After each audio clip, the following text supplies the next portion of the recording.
Alright, check this out. What we got here is a Ford Transit 2022.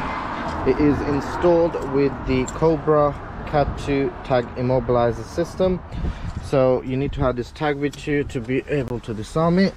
So if a thief copies or clones your key, they will not be able to start the vehicle. So as you can see, if I try and start the vehicle, the vehicle will not start, so it's fully immobilized. So what you got to do, you need to disarm the system with the tag. So what I'm going to do, I'm disarming it now, but I can't show you where the location is. Okay, the system now has been disarmed,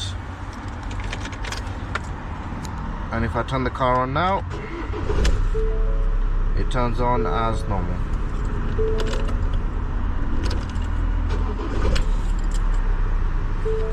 So if you want this system installed on your vehicle or your van, give us a call.